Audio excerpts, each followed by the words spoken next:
What if everything you've ever wanted was already yours, but you were unknowingly blocking it? What if manifestation wasn't about effort or repetition, but about alignment with your true self? And what if your energy, not your words, was the only thing standing between you and the life you desire? Today is going to be a little different that I believe you'll enjoy. There has been a number of positive comments and suggestions about a book that has changed many lives. That book is Manifest and Receive by Eva Hartley that I'm going to share with you today. I'm Alfred, your host. Let's get started. What if I told you? The reason you haven't manifested what you desire yet is because you're trying to do it the wrong way. It's not a lack of faith. It's not the universe's timing. It's the way you're relating to your energy. You think you're asking, but you're vibrating scarcity. You repeat affirmations, but you still feel lost. You pray, but you live anxiously. And that blocks everything. This book, Manifest and Received by Eva Hartley, isn't just another book about the law of attraction. It's an awakening, a slap of reality, followed by a hug for the soul. And today, I'm going to show you why it has transformed thousands of lives. And it might be exactly what you need to change yours. You don't attract what you want, you attract what you are. You learned that if you wanted something badly, you could get it. That all you had to do was ask forcefully, repeat it every day, visualize it, insist on it. But nobody told you that wanting without being vibrates lack, and the universe doesn't respond to lack. You can ask with the most beautiful words, but if your body is tense, if your mind is agitated, if your soul vibrates, I don't have. That's what you're emitting. You don't manifest with what you desire. You manifest with what you vibrate, and vibration is identity. It's who you are when nobody is watching. It's what you feel in the silence. There's no point in shouting for abundance, Wick, if you're at war with money. There's no point in asking for great love if you're still hiding from yourself. There's no point in clamoring for freedom, afraid of leaving your internal prison. You know that anxiety of wanting to see results quickly, that urgency disguised as faith, that scarcity in disguise, and scarcity repels always. Even when it comes from good intentions, you learn to want. But you forgot to be, and then you got lost trying to deserve, trying to prove yourself, trying to fit into patterns that aren't even yours. But what if? Abundance didn't come from effort, but from alignment. What if manifestation wasn't about fighting, but about allowing your truth to flourish, allowing your ideal version to take command, allowing your frequency to speak louder than your fears? Because being is more powerful than any desire, and that's what the universe responds to. Manifestation begins when you decide to become, and not just dream, to wear the identity, to embody the feeling, to act, speak, think, and feel like someone who already is, not as a character, but as someone who woke up from oblivion. And remember that they don't need to conquer, just tune in. Because everything you desire, it already exists. It's simply waiting for you to resonate with the feeling of already possessing it. The universe responds to your frequency, not your words. You can repeat 1,000 affirmations. You can memorize beautiful phrases and stick them on the mirror. But if your vibration is loaded with fear, it's the fear that manifests. If your energy still says, "I'm not enough," the universe doesn't argue, it confirms. Because the universe feels what you feel, not what you say. It reads your frequency like a radar, and every emotion of yours, every hidden thought, every silent belief. is emitting a signal that shapes your reality. That's why it's not enough to appear calm. You must be at peace. It's not enough to say, you trust. You must truly trust. Trust is a vibration, and vibration is everything. But when wanting turns into desperation, everything freezes. You think insisting forcefully will make it happen faster, but sometimes the over-insistence is what's blocking everything, because desperation is not faith in action. It's scarcity screaming, disguised as urgency. And scarcity doesn't create, it repels. You've learned that the more you chase, the closer you get. But what if the chasing was what pushes it away? What if what you call faith is actually fear in disguise? Fear that it won't work out, fear of not being chosen, fear of not deserving. The universe responds to your vibration, not to your haste. If you vibrate, I need this to be happy, you are vibrating absence, not fulfillment, and absence never manifests fulfillment. Desperation is a survival. Frequency and manifestation happens in the vibration of creation. You don't create when you're suffocated, you create when you're at peace, when you trust enough not to cling. Letting go isn't giving up, it's trusting. It's leaving the tension of control and entering the flow of surrender. It's saying to the universe, I know it's mine, and therefore I don't chase. And in that space, the miracle finally finds space to arrive. True receptivity requires trust and inner calm. There's a moment when you stop running, a moment when you take a deep breath and understand that what is yours doesn't need to be forced, because force is born from fear. And where there is fear, there is no room for miracles. Receiving is different from asking. Receiving is trusting. It's opening your hands, releasing control, silencing the mind that says something is lacking, that it's delayed, that it's never coming. Anxiety is loud, trust is silent. Those who trust rest, not out of passivity, but out of wisdom, because they know they have already planted the seeds and the universe is watering them. You don't attract when you shout for help. You attract when you attune yourself to the peace of someone who already knows they have won. The sign of arrival is not external movement, it's internal tranquility, that inexplicable peace that comes before any evidence.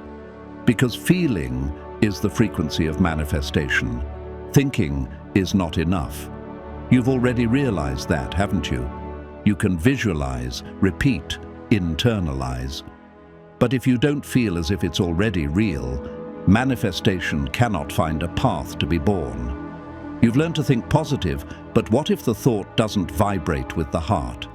What if you are saying, I am prosperous, but inside you still feel small, guilty, or afraid?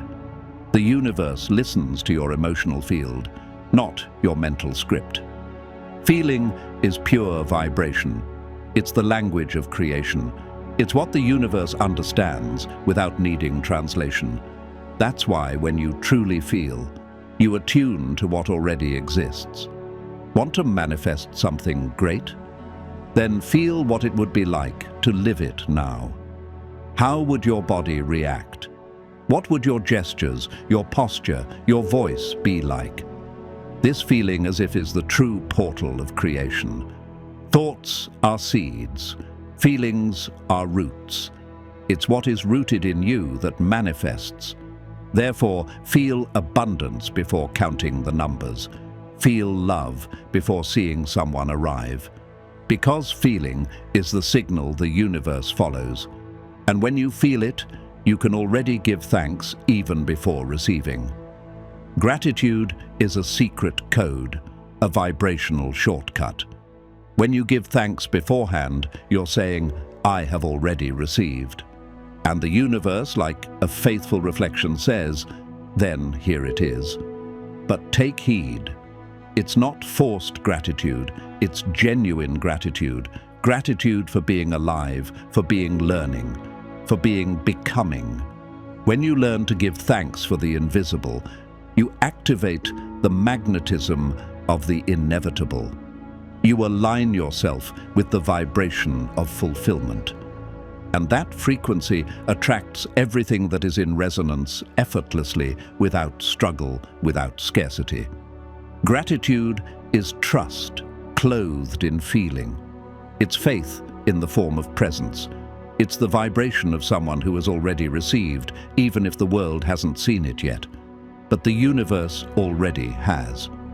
Manifestation is a matter of energetic identity. You don't manifest with what you want. You manifest with who you are, with the frequency you carry. Even without realizing it, even when you swear you're trying, you've learned that you need to conquer in order to have. But what if the real secret is to embody before receiving? To act as one who already is, to feel as one who already has, to choose as one who already lives it. Identity isn't a label, it's a frequency. It's the sum of your thoughts, emotions, and daily actions. It's what you believe about yourself, even if silently, and that's what the universe replicates. You say you want abundance, but you still act as if you need to justify yourself in order to have it. You want to be chosen, but you vibrate as if you still haven't chosen yourself. Do you perceive the dissonance when you change your identity? Everything changes around you, not because the world has changed, but because you've changed the station. You're no longer trying to be, you have become. But to achieve that, you need to rewrite the programming of your subconscious. It's in there, where everything begins, in the unseen part, in the unhealed childhood, in the phrases you heard and believed, in the traumas that hid but never disappeared. As long as your subconscious is programmed with scarcity, you will continue sabotaging your manifestation, even trying, even praying, even striving. Because you're rational. Self wants it, but your deep self is still afraid. It's time to reprogram with intention, with presence, with tools that access the invisible, like affirmations, visualizations, journaling, EFT. Because to change reality, you need to change the root. You don't have to carry the pain forever. You don't have to repeat the cycles. You can rewrite the story that your body still remembers, and that your soul is ready to transform. Because every transformation starts from the inside out. You can change jobs, change houses, change partners, but if nothing changes inside you, the story repeats itself with a new setting.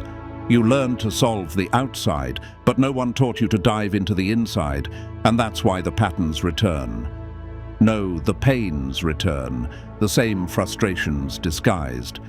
Because the root is still alive, transforming yourself isn't putting on a new outfit. It's shedding skin. It's dying to the old self. It's confronting internal truths you tried to avoid, but that continue to shape your reality.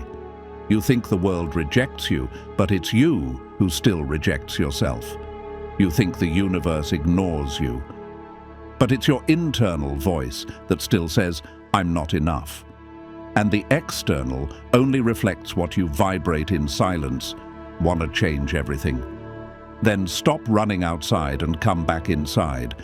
The world only changes. When you change the frequency that is creating it, manifesting is returning to your essence. Ultimately, it's not about acquiring things, it's about remembering who you are. Because before the pain, before the doubt, you were already whole. Manifesting isn't about addition, it's about removing what isn't yours. It's about releasing the masks, undoing the conditioning, unlearning the fear. You were born with everything, born with light, with magnetism, with the power to create. But you were taught to doubt it, and you believed it. You believed you needed to prove yourself, that you needed to be worthy, that you needed to fight. But the truth is, you always have been. You are abundance. You are love. You are peace. You are the channel through which the universe moves. You are the manifestation. Even before you ask, so stop running, go back within. Feel, listen, remember. Because your greatest desire is your higher self trying to guide you back home. Tell me now, how many times have you tried to manifest something and thought the problem was the how-to? But what if the real blockage was who you are being while you're trying? It's not just about doing, it's about feeling, it's about aligning, it's about remembering who you truly are. So I ask you, who are you choosing to be today? Are you vibrating with the energy of fear or of confidence? Are you attuned to lack or to the abundance that is already rightfully yours? Comment down below. Which of these truths resonated with you the most, and which one will you start applying today? Don't keep this just to yourself. Share it. Expand. Live. And if this content spoke to your soul, turn on notifications and stick around with us. Because this is just the first doorway, there's much more transformation waiting for you on the other side. If this message resonated deeply, like the video, subscribe, and comment below which truth you'll live today. I'm your host, Alfred, and I read every comment.